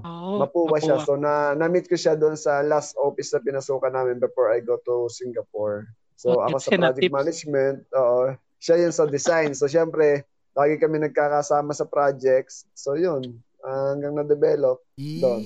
So before kami nag-abroad. Actually, nung nag-abroad kami, siya yung unang may work. So ako parang, sige, sama lang ako, tingnan ko kung may mahanap ako doon. Matatapos na nga yung visit Pasko. Tapos sabi ko, uwi na ata ako. So may iwan na kato dito. So, in God wills naman, after yung matapos, 1 week before matapos yung visit Pasko, nakakuha ako ng trabaho. So yun. So nagsama pala kayo sa Singapore? Yeah. Pero 1 year lang siya doon. Pow-wow, chika pow-wow. Kasi yung baby namin maliit pa. So, alam mo na, pag babae, diba, nanay. Mm-hmm. So, may mother instinct. Kailangan ako ng anak ko. Mm-hmm. So, naiwan ako doon. Mm-hmm. So, yun. Ganun. Tanong ko lang, no? Di ba sabi mo, sa Mapua yung misis mo? Yeah. Di ba alam mo naman sa field of architecture, kapag sa UST ka, ikaw yung more on managerial. Kapag sa UP ka, more on theory. Diba? Ang FEU, which is alam naman natin lahat, pang drafting tayo. Diba? Ang Mapua ba, ano sila doon sa category Actually, sila, para silang magaling sila sa presentation talaga. Presentation drawings. Okay. Presentation talaga. Pag sinabong Mapua, bihirang-bihira yung hindi marunong talaga sa presentation. So you guys are made match in heaven, ika nga. Isang draft. Parang master lahat sila, master. Ganun sila, ang category nila. Pero tama naman sinabi ko, ang FEU sa drafting talaga tayo practice no? Construction, yun. It's more construction tayo, Pero Doon tayo I na-training always told my student ka ako, sabi ko, let's say Columban College, hindi naman siya ganun kakilala, no? Especially sa Manila. So sabi ko, na-realize ko rin no, na kasi ako masyado akong proud ako sa alma mater natin dati, ano. Pero ngayon na-realize ko habang tumatagal yung sa pagtuturo ko, it's not about the school kung saan ka galing. I mean, nasa tao talaga siya. Kasi tulad ngayon, kilala niyo si Xiaoling, 'di ba? Xiaoling, yung architect ng SM. Oh, yeah. Marami kaming student ngayon nakapasok na sa kanila. So dati kasi 'di ba pagka nag-apply ka sa mga architectural firm, tatanong agad anong school. O pag sinabi ng UST, UP, wala nang FEU. Parang maano ka na, parang ayoko na mag-apply, 'di ba? Yun yung mga kasabay mo. Pero sila lagi kong sinasabi sa kanila, it doesn't matter kung anong school yung kasabay mo. Nasa tao kasi 'yan. Kasi tulad yan, Columban College, hindi talaga tayo kilala. Pero dahil nga yung lagi namin sinasabi sa student namin na hindi importante yung pangalan ng school, kundi nasa sayo kung ano ka mag-present doon sa magiging boss mo. So doon, ipakilala mo yung school mo. So, gano'n lang naman, lakas ng loob. Lakas ng loob lang yan. No? Kasi di ba dati sa yung time natin, pag sinabi ng UST, Mapua, UP, parang bang ayaw mo na mag-apply. Ang bibigat ng kasabay mo, parang gano'n. So ngayon, lagi ko sinasabi sa student na wag ganon. Pare-parehas kayo. Kung ano yung natutunan nila, natutunan nyo rin yan. Ako nasobran ako lang lakas ng loob eh. Alam mo, nag-apply ako kay Palap. Hindi ako nakuha. Actually, marami din akong in-apply na ganon. Hindi rin ako nakapasok. Sa totoo lang. Yeah. Ang isa pa, sorry to interject sa inyong dalawa. Sa mga student din, na mga student mo or student ako anong school man, na kung iniisip mo yung parang your school name has a kumbaga may what is the right term? Kumbaga parang inisip ko kung yung pangalan ng school mo is itong school na to, parang kumbaga mas feeling mo mas ikaw yung tatanggapin. Actually, isipin mo lang ganito. Pag kayo mga student ka, graduate ka, tagahanap kayo ng work sa abroad, they don't give a shit kung anong school ka galing. Yep. It doesn't even matter kung anong school ka, anong country ka, basta you can do the job. Yun lang yun, isipin mo lang yun. O ngayon, isip mo, proud ka na ganitong school ka, magaling ka. Yes, okay, fine. It's not a bad thing to be proud of something. Honestly, edge mo na rin naman yun eh. Pero pag lahat kayong student kayo, nag-apply kayo sa abroad talaga, it doesn't matter kung anong country ka pa, kung anong school ka pa, they don't recognize that. Basta sa kanila, alam nila nag-study ka sa architecture school and you can do the job, that's it. Kumbaga kung papagalitan ka, walang school yun. Pag napagalitan ka na, yun na yun. Lahat na kayo. Damay-damay na. Oo. Kaya ako kaya buti na lang ako napunta ako sa maliit na firm eh. Kaya at least marami ako natutunan. Ayun ang maganda lang din. Sa mga potential listeners, kung ako sa inyo, pumunta kayo sa marami kayong matututunan. Which is ay naman lagi kong sinasabi sa inyo. Pumunta kayo sa mababang firm, marami kayong nakakapagod, yes, pero knowledge ang marami. Yes, that's true. Tsaka mga student kasi ngayon masyado nagmamadali. Gusto nila pagka-graduate, mataas yung sweldo. Sabi namin, wag ganun. Dapat isipin nyo, ano yung matututunan mo? Ano yung makukuha mong knowledge dyan sa company na yan? Don't look first doon sa salary, Kasi once na makuha mo yung mga knowledge na yan, yung mga talent na yan, so yung salary next na yan eh. Diba? Ano kaya, ulitin kaya natin para malaman ng list mga estudyante mo yung mga naging sahod natin pagkatapos natin graduate. No? Pwede. Mark, mauna ka, Mark. Sahod ko, minimum pa nga nung time na yon, ang nalala kong sahod ko is below the minimum, kumbaga minimum pay. Siguro, I think, 5,000 or less than that. Yun ang sahod ko. Now? Naiyak ko More than enough. Ngayon, kumbaga ito sabihin ko, yung sahod ko naman ngayon, kasi kumbaga dati struggle, di ba? Super minimum sahod mo, kukuha ka pa ng sideline para lang magkaroon ng extra income. Ngayon, yung sahod ko ngayon is tipong, kung may bibigay sa sideline, ibibigay ko na sa ibang mga friend ko in need of sideline. Hindi ko na siya kukunin kasi, true. Kumbaga, hindi ako nagmamayabag na marami akong pera. Of course, kumbaga, yung kinikita mo, sabihin natin more or less, 4 to 5 times kung anong kinikita ko nung bata pa ako. Pero hindi ko naman sinasabing malaking pera. Siyempre, of course, we need to save money. We need to be smart about it. Pero siyempre, dahil nga hindi naman sa porket may binigay sa atin ng, sabi natin may nagbigay sa akin ng potential sideline. Kaya hindi ko na siya kukunin kasi kumbaga number one, yung work ko naman dito sa abroad kasi is kind of demanding. Nawala rin akong time gumawa ng sideline. Wala nang oras.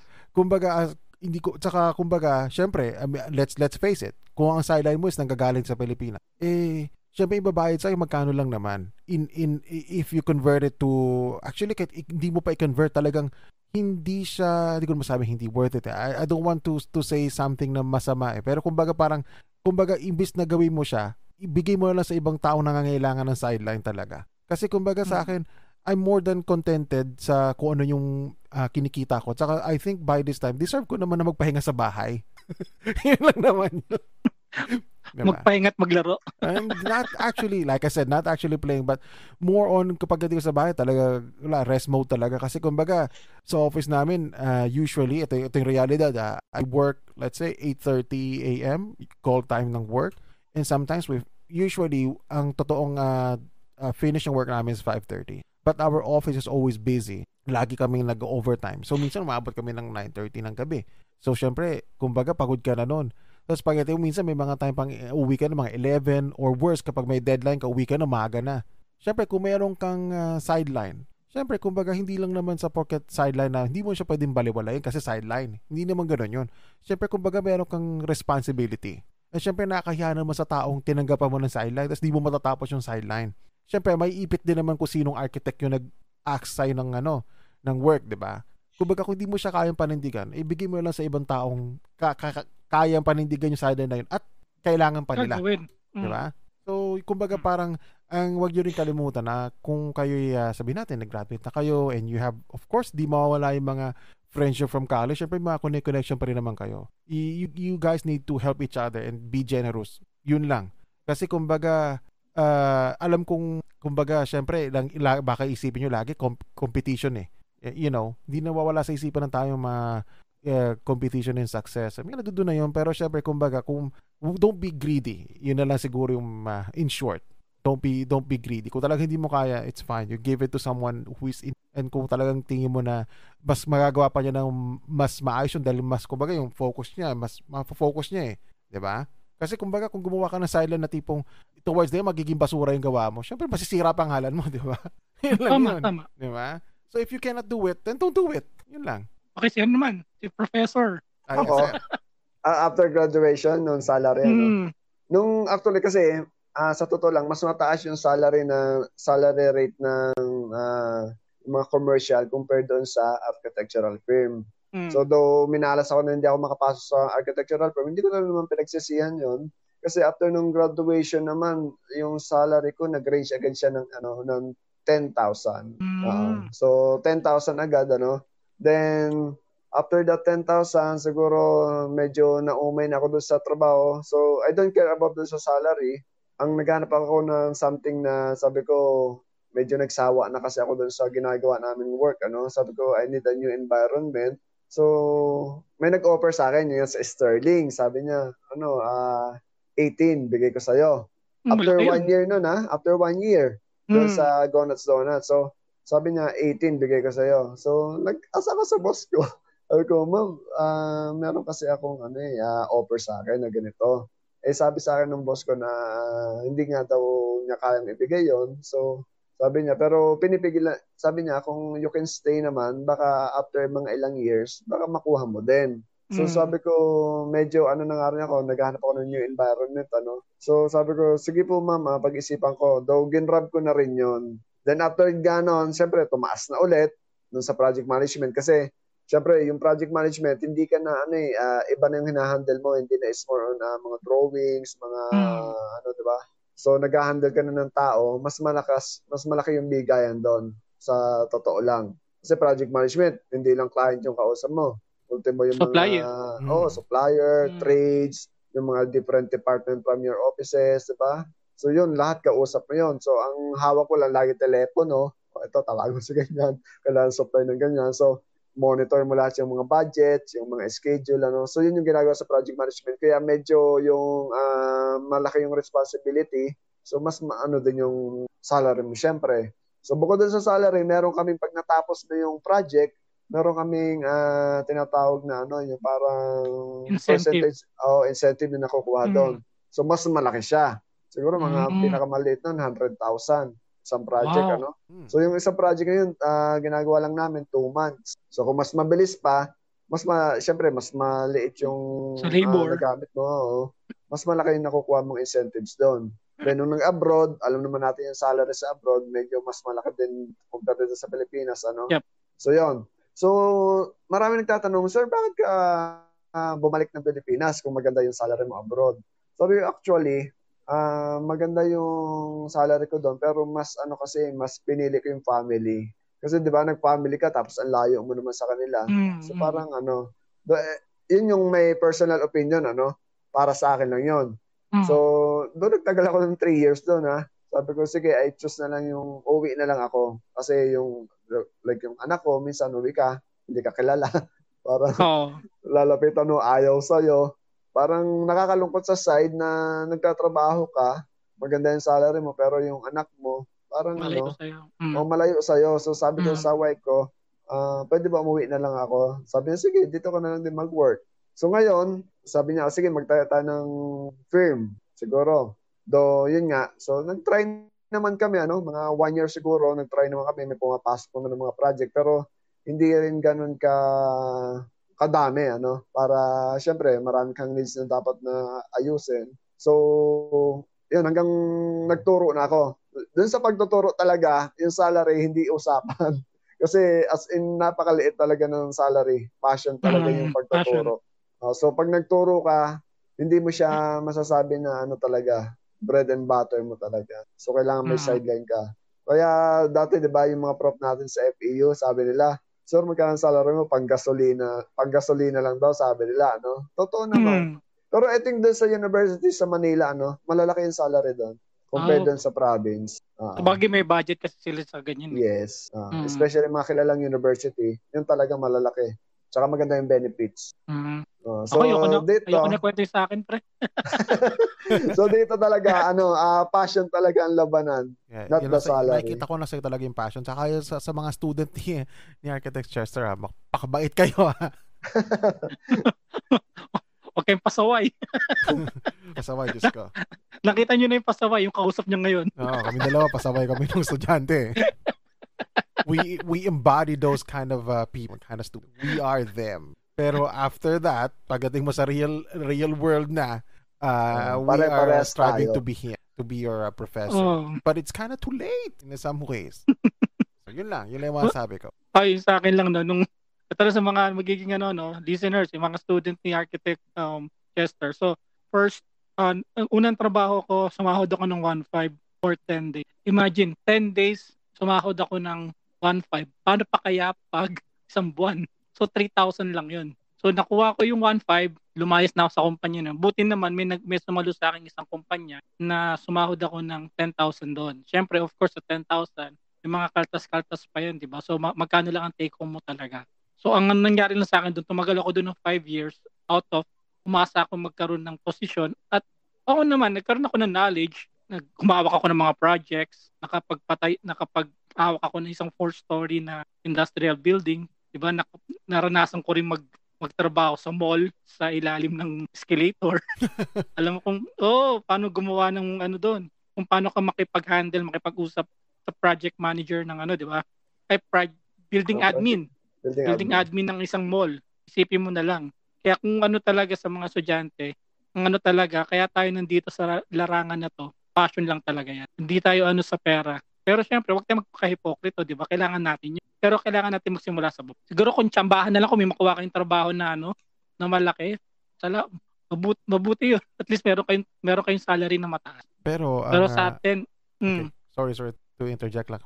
Interject lang, konti lang talaga. Sige. Natin, makakuha ka ng work na mataas ang salary agad. Ang problema ngayon yan, paano yun kung maghanap ka ng ibang hindi naman lahat ng companies kaya tapatan yung kung ano mga yung sinasahod mo Kaya I think siguro mas maganda mag-start ka talaga sa bottom. Kasi mas maganda magsimula ka sa maliit na sahod pero marami ka muna matututo. Kasi para at least marami ka ng knowledge by the time na pupunta sa isang company na malaki sahod pero kumbaga concentrated sila sa isang part lang ng isang aspect lang ng work.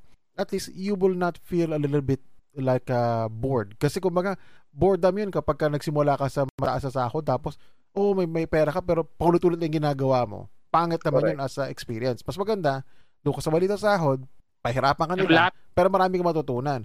Para pagdating mo sa company na malaki ang sahod, pero sabihin natin isang aspect lang ng part ng work ang ginagawa mo, you can view it as fuck, I deserve this. I need a breather. Diba? Mas maganda ganun yung feeling.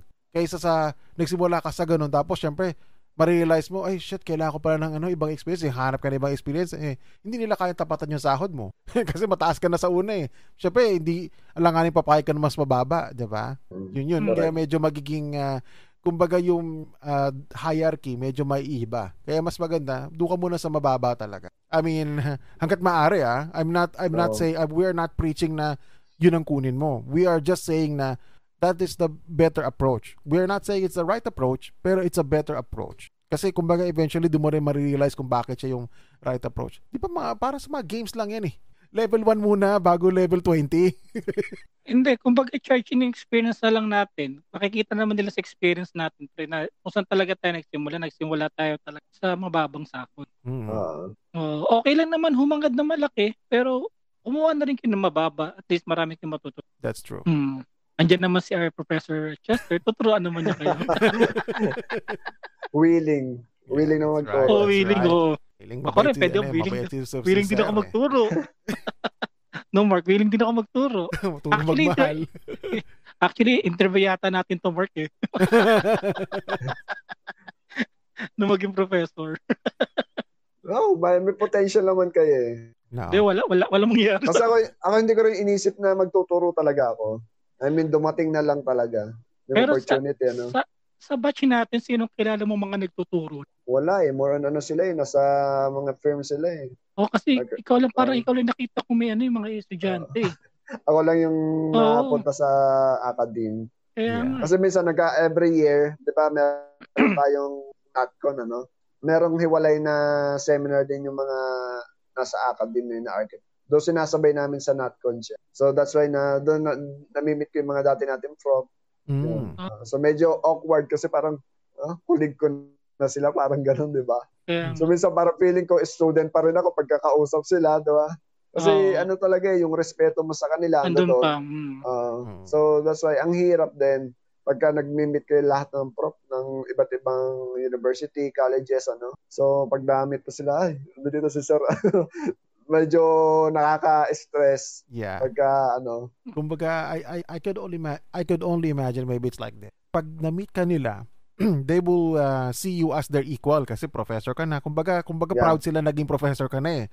Na nag-graduate ka na, you become a successful naman and you became a professor. Kumbaga naging under ka nila. So they are proud na finally we are equal. Pero syempre, as for you, or maybe I could only imagine, like me and Mau, maybe kumbaga yung respeto doon pa rin. Kaya parang yung feeling mo parang student ka pa rin. Pag gano'n doon ka, parang medyo giggly ka pa siguro. Tapos nakita ka pa ng mga student mo, parang all of a sudden magpares ka, parang pumantay ka sa student mo in some ways. Minsan pagka, di ba, kunwari, nagkaroon sa yung seminar na yun, yung may question and answer, parang lahat ng blood mo sa mukha umakyat pagkausap mo yung nating lahat sila sa'yo. Parang feeling mo yung nasa lecture ka na ikaw yung nag-represent. So lahat ng blood sa mukha mo akit talaga. Ewan ko, hindi ko alam kung ako lang yun pero yun lagi yung napipil ko. Yeah, kaya nga nung last na podcast namin with Myra, yung sinasabi ko kasi si Myra, hindi naman siya professor, pero he do host seminars. Yeah. So kung para in some way, partly siya, partly it's like an educator na rin in some ways. Pero not like you, full-time talaga. So yung tanong sa paano mo nagawa yung mga kasi kami ni Mau, I could never imagine we can do those kind of stuff. I mean, for sure tayo. I mean, for sure kung sabihin natin gagawin ko yun, aside sa red face, anxiety attack, number 1. Number 2, Tourette syndromes. But I think kaya nyo yun, guys. Kasi ito the way na yung i-present yung podcast nyo, napaka na sa akin parang wow, ang layo na nang narating nila.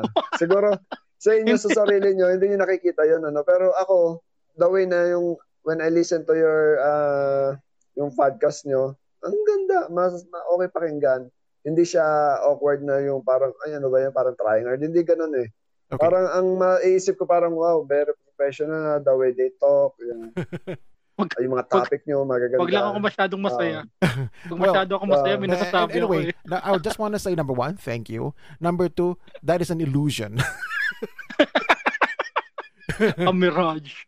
It's only an illusion, man. Well, I mean, the good thing about this podcast is, number one, I think it's in some ways, I think it fulfill one of my but one of my, probably the course at hindi man course siguro eh. I think one of the things that I really want to do when I was young is to be a radio DJ. So I think it's in some way this podcast is kind of fulfilling that part of my myself na maging DJ sa radyo. Love radio. Wish nga pre. Wish. Ay, wag na, baka may maban tayo ng wish eh. Umawan ba tayo? Oo. Hindi, ano lang, no, pre, yung sa podcast natin, no? Kasi naano lang din namin kasi, kumbaga nag-come up kami ng isang word na info-comedic. Alam mo yun? Di ko alam kung ano sa batch, anong episode yung pre? Hindi ko na maalala nung plate number yun. Kay Chay yata, kay Chay. Okay, Architect Chay Chanko. We came up that word, info-comedic. So we stick kasi with it. So yun kasi kumbaga yun nga yung nagiging theme ng podcast namin eh, na in some way is info-comedic. Yes, you gain information, you learn stuff, you learn shit, but at the same time we make this podcast funny. And we try to be relatable to other people, ika nga, na hindi yun nga, ang ano namin is, kahit hindi ka architecture, kahit na, you're just ordinary, that's not a word, but you're not, hindi ka related sa architecture world, but we want you to relate to us. I don't know how, but we are trying our best to be relatable to. Kasi kumbaga, iniiwasan din naman namin yung purely architecture talk. Kasi kumbaga, I think that's boring. Kumbaga, syempre, sino makikinig sa amin? Hindi naman lahat ng architecture makikinig din sa amin. Syempre, maraming taong naghahanap ng podcast na tipong, kumbaga, pampalipas oras. Kasi kumbaga, yun yung kailangan mo as of, sabihin na, nag-work ka. And sometimes, listening to music is also good. Pero iba rin kapag nakikinig ka sa mga topic, yung mga kwentuhan. So, I'm actually, nung nakikinig ako ng recently lang ako talaga nakikinig ng podcast. I think 3 years ago, I've started listening to podcasts. Kaya ngayon, now we are hosting a podcast. It's kind of funny. And not to mention, actually, I'm being honest lang talaga. It's not easy to listen to myself. Hindi ako sanay pakinggan yung sarili ko. So number one, if I listen to myself, nagugulat ako na parang hindi ko ata to boses. Pero ako, friend, no choice ako. Yeah. Kailangan ko pakinggan. Kasi si Mawang namin eh. Okay, behind the scene, Mau is the one who is editing this whole podcast. Yun lang yung masabi ko. Yung editorial. So, sabi ko nga, na-realize ko, tama ba yun? Nagsasabi ako ng mga company name. Di ba? Usually, dapat siya. Hindi, wala ka naman sinabing bad or something sa kanila at sa okay lang yun. Yeah. Kasi yung talagang binilip namin, talagang ang dami namin sinabi sa company na yun. Kaya namin binilip talaga. Yeah. So, sa minsan kasi parang natural na nasasabi mo siya. Yeah. Oh, wala namang nothing negative. So okay lang yun. Yeah, nothing negative. We're fine. And but I do admit sa mga nakikinig nitong podcast na to, we have foul languages. Explicit. Explicit naman talaga tayo. I mean, of course, we're already all of us are adults. Wala naman siguro nakikinig na bata dito. So I hope not. But yeah, I mean, that's reality syempre. Hindi na nawa kung presidente nga natin pala mura eh. I think it's a normal word na rin. Normal word na yan. Pero I don't want to dwell in politics too much. Yan ang iniwasan namin. Pero minsan hindi maiwasan. May mga topics talagang gano'n. Walang katapos ang arguments yun. Politics. Yeah. Kaya mas iniiwasan din talaga namin. Religion, politics. Mga topic na iniiwasan namin. We try to divert things, pero may mga episode kami na dun nag-rotate. Napupunta talaga dun eh. Wala tayong magawa. Anyway, if you guys listen to our, I'm speaking to our guests and also to the potential listener. If you guys want to go back and listen to our previous episode, we strongly suggest not to listen to the pilot episode because that episode is really shitty. It's total shit. Wala talaga kami kalaman paano yung pinagagawa namin talaga. Actually, dun nga tayo nagmi-meeting eh. Super raw talaga episode na yan. I think we managed to take our face by episode or plate number 4, I think 4 or yeah. And I think one of the medyo matinu-tinu na episode is when we guest Simon Ong. So dun na medyo nagsimula yung namin yung the way we do podcast. Ask natin si Chester. Chester, nagawa mo ba yung 10 tama 20? Alin? 10 tamang 20 10 tamang 20? sa tuhog-tuhog. Sa may sa Lerma? Yes. So, naman. So, part ng yun. Pati doon sa likod yung mga lugaw-lugaw doon. Try ko kaya yun. Na-try mo yung, kaya sinasabi ni Mau na 10 tama 20. Kasi pandurugas yun eh. 10 piso binayad mo, pero sa bilis mo magtuhog, 20 pesos ang halaga na kinain mo. Ay, gano'n? Hindi, I mean, nakakain ako doon, pero yung siguro lang, okay lang. Hindi yung garapalan. hindi sumobra. Kami naman, garapal kami. Kasi nung student ako, takot ako eh. Alam mo na? Kaya talaga sabi ko sa inyo. Kaya talaga professor ka talaga eh. Kami naman hindi talaga pwede kasi no time talaga pagka yuko ni ate, dami. Subo agad eh. Hindi naman sila nalulugi doon. May iba pa tayong batchmate na matindi. Ang dami nito. May iba pa, sorry Chester, may iba tayong batchmate matindi. Di nakakuha na ng marami, no? 10 tama 20, no? Nangingi pa na sukli. Shout out kanino? Huwag na natin i-shout out. Kanino? Basta ganun yun. Pero tinanggal na ata sila ngayon, ano? I don't Nakikita ko doon sa mga post. Sa Hepa Lane? Hindi, even yung line ng recto ngayon na ang ganda na eh. Oh yeah. Talagang malinis na. Wait, sa Lerma pa, doon ba sa may isip? Nandun pa rin ba yung Geovir? Ando doon pa rin. Oh, that's nice. Pero ang nawala, yung mga nasa kalsada, nasa pedestrian yun, nawala. Yung mga vendor. Yes. Mga sidewalk nawala. Yung mga, meron ganun. Parang nabawasan sila. Oo. Kasi malaki yung effect nung kay Mayor Isko eh, no? Medyo Lagos Lilad kung nakita nyo, Lagos Lilad. That dude is really good.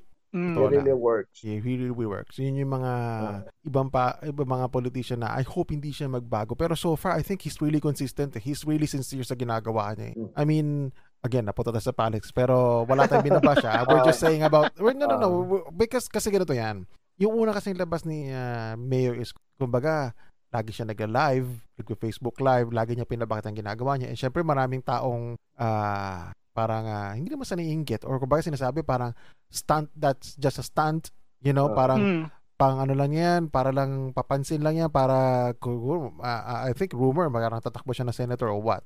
Pero sabi ko, I always say na let's wait and see. Tingnan natin after months. Let's see kung anong gagawin niya. Consistent siya. Yun ang gusto ko sa kanya. Kasi kumbaga, hindi talaga nagbago, no?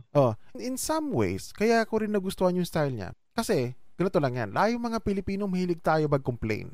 Aminin na natin, mahilig tayo mag-complain ng itong sige na to, wala namang ginagawa to, puro ganyan-ganyan. So, ang ginawa ni Mayor Isko, the way he did it, he became an open book.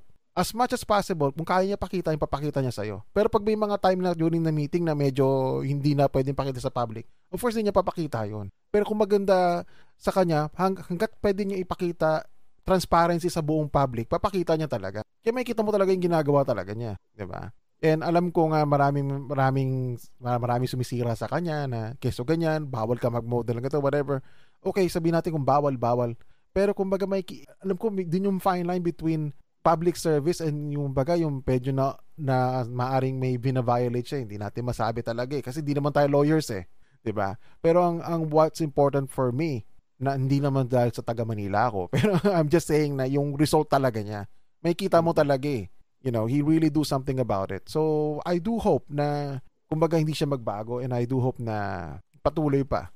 Ilan ba termino ng mayor sa bansa natin? 3 years. 3 years. So I hope 3 years yung term niya, pwede siyang ma-re-elect ng 3 times. So I do hope tumagal talaga siya because probably he's one of the best. That's so, all I can say. May sumunod sa yapak niya. Yeah, I hope so. Yan yung mahalaga After kasi kung siya lang din, tapos let's say umalis na siya sa Manila, sa position ng mayor, tumaas siya ng position. Yung susunod, paano yung susunod? Nare-retain niya ba yung ginagawa dati? Yeah. Alam mo naman sa atin, may political dynasty, di syempre asawa niya. Pero sa akin, for me, I do hope na magtagal siya as mayor, actually. Bata pa naman siya, no? Tama, bata pa naman. I do hope na magtagal talaga siya before na, if ever na he's planning to go higher than mayor. Pero I do hope na magtagal siya ng mayor kasi so far he's doing great. Not perfect, but better than being great. Kumbaga, above great but not perfect. Kasi nobody is perfect. Yun lang Siya na masasabi maging ko. example, pre. Siya na maging example na maging sa lahat ng bayan sa atin. Yun na lang yun. Siya na lang sana ang gawing example. Yung mga matatanda na sa pagiging mayor, pwede magano na kayo. Pagbigyan nyo man yung mga bata. Yes. Mga bata naman, wag na yung mga matatanda na. Nako. Saka Iba na kasi during this pandemic talaga, maraming mga local government official lang sablay Diba? Oo. Yeah. Totoo yan. Kitang-kita mo talaga, kitang-kita mo. Again, nobody's perfect, pero there are person na makikita mo talaga sa blood. Yun lang. Ano ba yung politics na naman? Oo nga, politics na Balik tayo sa mga Iwasan students. niyo Kasi kayo, huwag kayo maglumabas sa bahay. Iwasan yan. May tatanong ka ba, Mark? Wala na. I mean, so far, I'm happy na nakausap okay natin na ako. I'm happy na ako. si Architect Chester Kipon. It's been a while, grabe. And, learning na you're a professor right now, it's man, I salute you. Kasi talagang, like I said, me and Ma, we cannot do this shit. I think being a professor talaga is a tough job. Kasi hindi naman kalakihan yung sahod, number one. And number two, you need to have passion talaga. So, ako pre, sa akin, libre lang sa akin. Magmahal lang. Yan nga. Hindi ka pwede maging professor, Ma. Mahirap na. Baka may matulog ka sa mga rumored professor natin sa college na tipong nagkarelasyon sa mga estudyante. Wala namang papatol sa akin. Hindi mo rin masabi. Huwag mo akong bigyan ng idea. I hope sa faculty nyo walang ganong professor. I do hope. Meron daw si Mao papunta na. Meron. Actually may history, pero history na yon. Hindi naman yata nawawala yan eh. Hindi talaga. Kasi syempre hindi naman sila yung mga tinuturo mo, hindi naman mga bata na rin. I mean, yung iba nasa right age na, no? Na So, legal sila age yung gumagawa naman talaga. Sila yung gumagawa ng paraan. Pero that's why yun din namin, laging sinasabi na as much as possible, iwasan. Yeah. Kasi hindi lang naman yung sa sarili mo kundi pati yung institution, diba? Yes. Yun ang mahirap nowadays. May mga TikTok na mga babae para mga flirty TikTok. Yari kay Sir yan. Not you, ha? Sabi nun din namin, let's say, kung binata ka, tapos talagang na-in-love ka, hintay mo makagraduate, sabi niya. At least reasonable yung din mo. Oo. He's being hindi yung student tapos doon mo liligawan so hindi siya magandang image. Yeah. Actually, it's not even a good image after the girl graduated or a guy graduated bago mag-relationship sa professor. Kasi number one, meron na tayong relationship, kumbaga naghintay lang sila para maging super legalized, if you know what I mean. Unless siguro mag-resign ka sa pagtuturo. Para syempre may masasabi pa rin yung mga bata sa'yo, 'di ba? Prof namin dati yan. Pang in other words, pang Eric Mati film yan. Hindi kasi nangyayari talaga siya sa totoong buhay. Yeah. Nangyayari talaga. Ganyan talaga. So bukod nga doon sa passion, dapat ka rin. Passion. Yung pagpipigil mo, So isipin mo na yung mga student is parang anak mo na rin sila. Naku, Diyos. Ikaw yung tatay, yung nanay, parang gano'n, diba? Kasi marami ako napapanood ng mga theme na stepdad Sugar daddy pala. Ako nga may kilala ko nagpapaaral Ayoko na mag-mention. Alright, and that's it. We need to end this podcast. Alam mo ba, Chester, hindi mo na malayan yung podcast natin is almost 2 hours. Talaga? 2 oras na. What time is it? Yeah. 8 na pala. 8 o'clock. Enjoy ka Nag-enjoy kami. Oo. We have this is a good episode. Masaya kang kausap. Yeah. Shoutouts. Okay. Shoutout. Sino uno mag-shoutout sa inyong dalawa muna? Ikaw muna, Mau. Siyempre. Ha? Ikaw, shoutout. Ako, shoutouts lang, sarili ko lang, follow me at dadbadnextdoor at Twitter. Yun lang. Para wala naman ako i-shoutout. Hindi, ikaw, yung siguro, yung mo mismo, yung college mo, yung mga students mo. Okay, so shoutout lang doon sa mga incoming students, saka yung mga old students ko na rin, sa Columban College. So yun, see you next week. Start na ng online natin. Ay, shoutout pala kay Ma'am Pugeda. Hi, Ma'am Pugeda. Hi, Ma'am Pugeda. Sana marinig mo to. Ang nanay natin, Shoutout sa speaking ng Ma'am Pugeda, ang dami na natin prof na wala sa FPU Marami na sila. Baka mga bago na rin. Lumipat sila sa ibang school. I don't know why. Oy, conspiracy yan. Another Hindi, episode. siguro there's something lang na Which is di na natin alam yun. hindi rin natin alam anong reason. Yes. Again, shoutout nga pala sa mga taong regular na nakikinig sa amin. I wanna say thank you. Shoutout kay Architect Myren. Another episode again. Thank you for being a guest last week. And don't worry, magiging guest ka ulit namin. This time maghanap tayo ng kapartner mo. Kasi talaga last week talagang bangag kami and you're not fully prepared. It's understandable. And shoutout din sa mga naging professor namin ng college. So without you guys, wala kami ngayon. There's no architect. There's no architect Professor Chester Kipot. And thank you po. Si may shoutouts pa ba si ikaw? Ano pa ba sa shoutout mo sa sa yung pala yung ginagawa mo pala yung mga owner, shoutout mo na yun. Bayad na kayo. May down payment naman na yata no. Shh, pingay mo.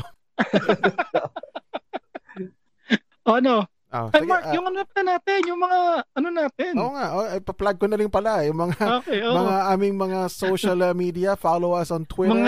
Yung din natin nagawa nung last episode. Yes, follow us on Twitter, Facebook, and Instagram. Just type in Architalks Podcast. I bet dilitaw kami doon. And for full episode, you can find us on Spotify, Apple Podcasts, Google Podcasts, Radio Public, Anchor FM, and any other podcast platform. I think we're there. Just type Architalks Podcast. And make sure to look for our logo. Yun lang. Kasi may mga Architalks na hindi kami. May malalaman mo naman pag kami. So, that's it. We're on, we're all, nandun kami sa lahat ng mga platform ng podcast. So, just subscribe and try to listen to us. But except for the pilot episode, because that one is really shitty. That's all I can say. I'm just being honest right now. Again, thank you for being our guest for today. Thank you for hanging out with us right now. Architect Chester Kipot, my man. Thank you then, you guys. Yes, finally we have energy. Siya ang first time na professor natin. So sana meron pa tayo invite na ibang professor. Yeah. Kasi ikaw yung first na naging professor na nakausap namin. Yes. It was fun. Yeah, it was fun. Thank you. Yeah. All right. We are out, guys. Thank you. Peace, yo. Peace. Hey, guys. If you enjoyed this clip, please hit the subscribe button, like, and share. And if you want to listen to the full episode of the podcast, just click the link in the description down below. Or you can subscribe to us to Spotify, Google Podcasts, Apple Podcasts, Radio Public, and other podcast apps. You can also follow us on Twitter, Instagram, and Facebook. Just type in Architalks Podcast, and I'm sure we will pop out. All right, people, we are out. Peace.